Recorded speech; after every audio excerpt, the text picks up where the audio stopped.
One former Democratic fundraiser who helped raise millions of dollars for former President Obama's 2008 presidential campaign is former President Trump. She's selling her collection of Democratic collectibles. Joining us now is Allo Ventures managing partner. Okay, so Allison, this collection is worth millions of dollars. I think you have like JFK's rocking chair in there and the original sign and all these things. You're selling that and flipping from the left to Trump. What's causing you to do that? Well, I had a really hard time during the pandemic. I'm a single mom of 3 teenagers living in the area, so you can imagine some of the trials and tribulations I went through. Allison, a lot of people are looking at the two presidents and their record and saying, here's how I lived under Trump, here's how I lived under Biden. I'm going to make a different choice last election. But you're at least willing to step up and say, the party has gotten too progressive, and at least for now, why are other Democrats so unwilling to do that?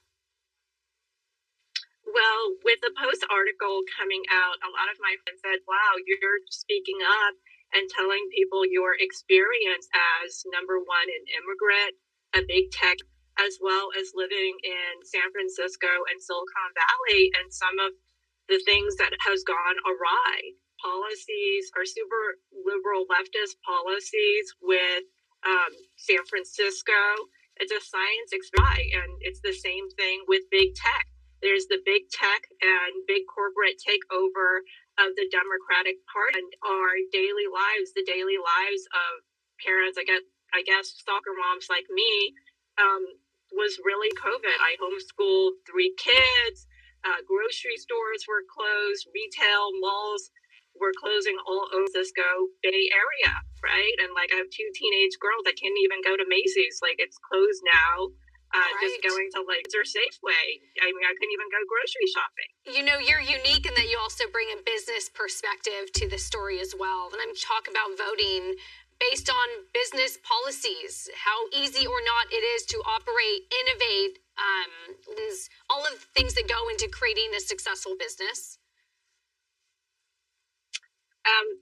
Well, I think one of leadership is to be positive and to be very specific with your policies. And I think very, very specific policies around immigration, around AI, blockchain as creating jobs. So you can look at the 2016 Jobs Act, which was a bipartisan effort.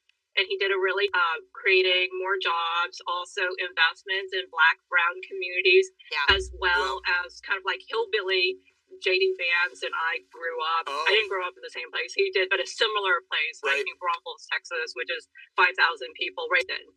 Allison, thank you for sharing your perspective. Fascinating. We appreciate it. Thank you so much.